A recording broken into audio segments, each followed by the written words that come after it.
السلام عليكم ورحمة الله وبركاته. معاكم خالد هيثم وحلقة جديدة من توب 10 كورة. حلقة النهاردة هتبقى حلقة سخنة جدا ومولعة نار. النهاردة احنا هنتكلم باختصار عن توب 10 أقوى ديربي في الوطن العربي. قبل ما نروح للمركز العاشر، لو الحلقة عجبتكم ما تنسوش تعملوا لي لايك وشير وسبسكرايب وتكتبوا لي في الكومنتات التوب 10 بتوعكم لأقوى ديربي في الوطن العربي، بالإضافة طبعا لرأيكم في الحلقة بشكل عام ومواضيع جديدة حابين نتكلم فيها الفترة الجاية. بعتذر طبعا لو في أي أرقام في الإحصائيات اللي هتتقال في الحلقة النهاردة ما كانتش مظبوطة. نروح للمركز العاشر. الديربي رقم 10 اللي انا اخترته النهارده هو دايما بيبقى ماتش حماسي جدا وبيبقى ماتش قوي قوي، وهو ديربي الاردن ما بين الوحدات والفيصلي. لعب الفريقين 157 مباراه، فاز الوحدات في 56 وفاز الفيصلي في 59. اول لقاء ما بينهم كان سنه 1976 وفاز فيه الفيصلي على الوحدات 3-0. هداف اللقاءات ما بين الوحدات والفيصلي هو النجم محمود شلبايه نجم نادي الوحدات واحرز 15 هدف. أكبر انتصار للفيصلي على نادي الوحدات كانت سنة 1995 وفاز فيه الفيصلي 4-1. أما أكبر فوز للوحدات كان 3-0 واتكررت أكتر من مرة. مجموع بطولات نادي الوحدات الأردني حوالي 44 بطولة محلية، أما نادي الفيصلي فمعاه تقريبا 73 بطولة محلية بالإضافة لبطولتين كأس الاتحاد الآسيوي. أما بالنسبة للمركز التاسع معانا فهو بيبقى ديربي برضو قوي جدا وبيبقى حماسي جدا، والفريقين دول برضو هما ند جدا لبعض، وهو ديربي ليبيا ما بين الأهلي والاتحاد. لعب الفريقين مع بعض 86 مباراة، فاز الاتحاد في 31 وفاز الاهلي في 19 وتعادلوا 36 مرة. اول لقاء ما بينهم فاز الاتحاد على الاهلي 3-2. الهداف التاريخي للقاء الاهلي والاتحاد هو محمد الهوني نجم نادي الاتحاد واحرز 17 هدف. اسرع هدف في ديربي ليبيا كان من معاذ عيسى بعد دقيقة واحدة من بداية المباراة. اكبر نتيجة لنادي الاتحاد كانت 4-0 ودي سنة 1967. اما اكبر نتيجه لنادي اهلي طرابلس كانت 3-2 ودي برضو اتكررت اكتر من مره. اجمالي عدد بطولات اهلي طرابلس 22 بطوله محليه، اما اتحاد طرابلس فاجمالي عدد بطولاته هي 37 بطوله محليه. اما بالنسبه للمركز الثامن اللي انا اخترته النهارده فهو بيبقى ديربي قوي قوي وعنيف جدا ومن الماتشات الحماسيه جدا، وهو ديربي السودان ما بين الهلال والمريخ. عدد مواجهات الفريقين 176 مباراه، فاز الهلال في 57 وفاز المريخ في 65 وتعادلوا 54 مره. اكبر نتيجه ما بين الفريقين كانت سنه 1958 لما فاز الهلال على المريخ 6-1. اول لقاء ما بينهم فاز فيه المريخ على الهلال 2-0 سنه 1951. هداف مواجهات الهلال والمريخ هو علي ققرين من نادي الهلال ب 18 هدف. الهلال السوداني معاه 36 بطولة محلية، وأكبر إنجاز على المستوى الأفريقي هو الوصول لنهائي دوري أبطال أفريقيا مرتين بدون تحقيق أي بطولة أفريقية. أما المريخ فمعاه 46 بطولة محلية، وأكبر إنجاز على المستوى الأفريقي هي بطولة كأس الكؤوس سنة 89. وصلنا المركز السابع معانا النهارده، والماتش اللي انا اخترته في المركز السابع دوت مش اي حد ممكن ياخد باله منه، هو ماتش دايما بيبقى حماسي وماتش بيبقى قوي قوي. هو ديربي الشمال والجنوب في تونس ما بين النجم الساحلي والصفاقسي التونسي. لعب الفريقين مع بعض 140 مباراه، فاز النجم في 58 وفاز الصفاقسي في 34 وتعادلوا 48 مره. من زمان جدا النجم الساحلي والصفاقسي التونسي في ما بينهم كده عداوه وفي ما بينهم شد وجذب، زي كده مانشستر يونايتد وليفربول في انجلترا، دايما الاثنين مركزين مع بعض ودايما الاثنين بيبقى اجواءهم حماسيه قوي. بطولات الصفاقسي التونسي عباره عن 9 دوري عام و7 كاس تونس و3 كونفدراليه، بالاضافه لواحده كاس الاتحاد الافريقي.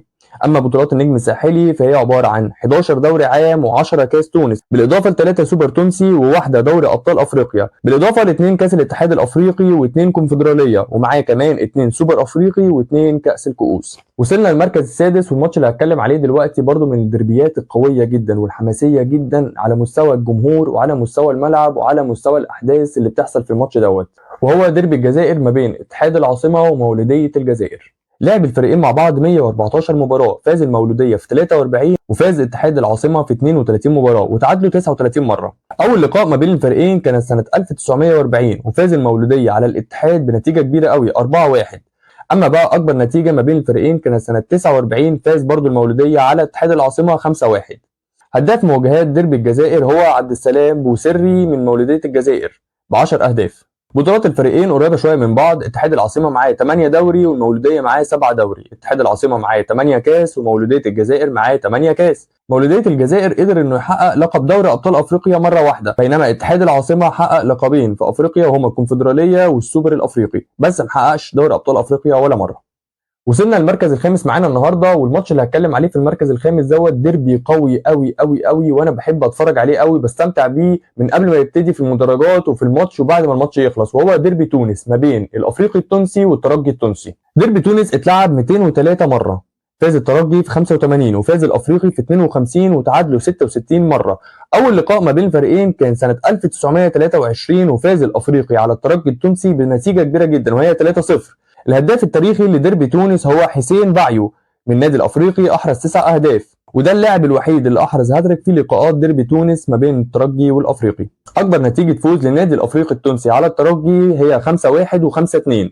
اما اكبر فوز لنادي الترجي فهي 4-0 واتكررت 4 مرات.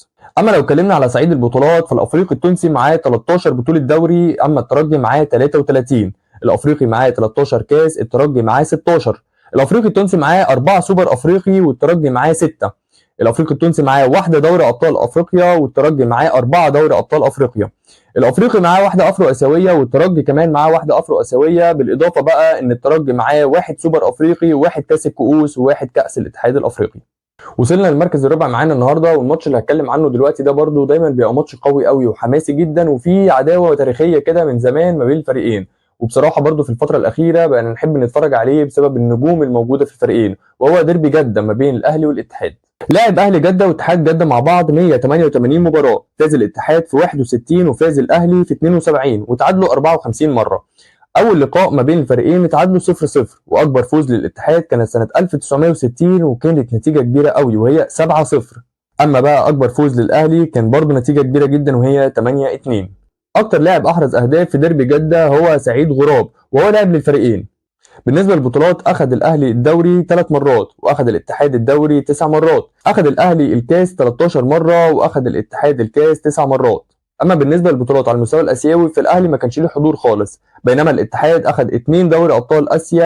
وصلنا كده للمركز الثالث والتوب 3 اللي احنا هنتكلم عنهم النهارده، هم 3 ماتشات جامدين جدا. وانا بحضر الحلقه كنت محتار احط مين في المركز الثالث ومين في المركز الثاني ومين في المركز الاول، بسبب ان ال3 ماتشات قويين جدا وال3 ديربيات دول حماسيين جدا. فخلينا نتكلم عن المركز الثالث معانا النهارده، وهو ديربي قوي وشرس وعنيف جدا، وهو ديربي المغرب ما بين الوداد والرجاء. لعب الوداد والرجاء مع بعض 155 مباراه، فاز الوداد في 40 وفاز الرجاء في 45 وتعادلوا 70 مره.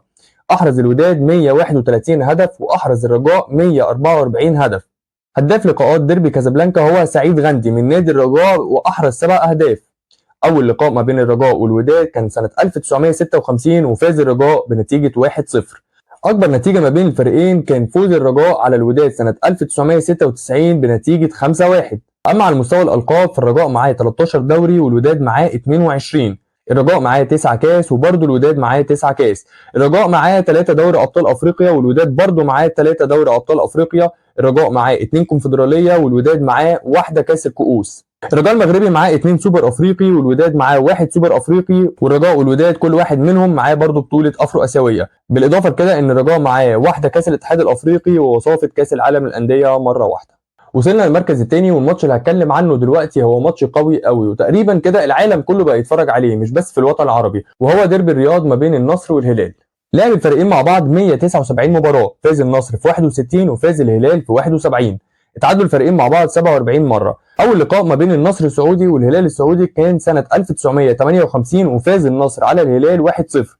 الهداف التاريخي لديربي الرياض هو ماجد عبد الله من نادي النصر واحرز 21 هدف.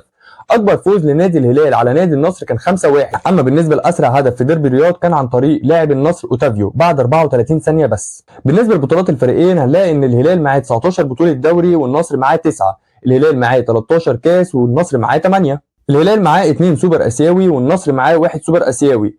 الهلال معاه 2 كاس الكؤوس الاسيويه والنصر معاه 1 كاس الكؤوس الاسيويه. بالاضافه لكده الى ان الهلال السعودي معاه 4 دوري ابطال اسيا، النصر السعودي محققهاش ولا مره. كمان الهلال السعودي لعب 3 مرات في كاس العالم للانديه ولعب مره على النهائي. وصلنا للتوب 1 معانا النهارده، والتوب 1 اللي انا اخترته اكيد انتوا عرفتوا انا حطيت مين، وانا بصراحه اخترت الماتش دوت مش بناء على العاطفه والله فقط، ولكن انا اخترته بناء على العاطفه وعن العقل وعن الحماس. دايما بيبقى فيه اجواء قويه على مستوى الاعلام وعلى مستوى الجمهور وعلى مستوى الاحداث اللي بتبقى قبل الماتش وبعد الماتش وفي الماتش نفسه. فانا بصراحه رايي ان ماتش الاهلي والزمالك هو اقوى ماتش ديربي في الوطن العربي. لعب الاهلي والزمالك مع بعض 229 مباراه، فاز الاهلي في 101 وفاز الزمالك في 56 وتعادلوا 72 مره. اول لقاء ما بين الاهلي والزمالك كان سنه 1917 وفاز الاهلي على الزمالك 1-0. هداف لقاءات ديربي القاهره هو عبد الكريم صقر واحرز 19 هدف، ولعب للفريقين احرز 10 مع الاهلي واحرز 9 مع الزمالك. سجل الاهلي في الزمالك 330 جون، وسجل الزمالك في الاهلي 233 جون. اسرع هدف ما بين الاهلي والزمالك كان عن طريق حسين ياسر المحمدي بعد 48 ثانيه فقط. اما عن مستوى البطولات فاحرز الاهلي 44 دوري، 39 كاس مصر، و15 سوبر مصري، بالاضافه ل 12 دوري ابطال افريقيا وواحده كونفدراليه، 8 سوبر افريقي، 4 كاس كؤوس الافريقيه، بالاضافه لبطوله افرو اسيويه. بالاضافه لكده طبعا الاهلي شارك في كاس العالم للانديه 9 مرات ومعاه 4 ميداليه برونزيه. بالنسبه للزمالك فمعاه 14 دوري و28 كاس، 5 دوري ابطال افريقيا و5 سوبر افريقي، بالاضافه ل2 كونفدراليه و4 سوبر مصري، واحده كاس كؤوس الافريقيه، و2 افرو اسيويه. ديربي القاهره هو اللي كسب معانا النهارده وكان التوب 1. قد تكون في حته عاطفيه، لكن بحق ربنا الماتش دوت بيبقى فيه مشاهدات وفيه متابعه قويه جدا على المستوى الافريقي وعلى المستوى العربي، وشايف ان هو اللي كان يكسب معانا النهارده، لان الماتش دوت بيبقى فيه حماس وقوه وشراسه جامده جدا. في نهايه الحلقه اتمنى تكون الحلقه عجبتكم، برضو تاني بعتذر لو في اي ارقام في الاحصائيات اللي انا قلتها النهارده ما كانتش دقيقه. هستناكم تعملوا لي لايك وشير وسبسكرايب وتكتبوا لي في الكومنتات رايكم في التوب 10، بالاضافه الى افكار جديده ومواضيع جديده حابين نتكلم عنها في الفتره اللي جايه. شكرا والى اللقاء في حلقه جديده. سلام.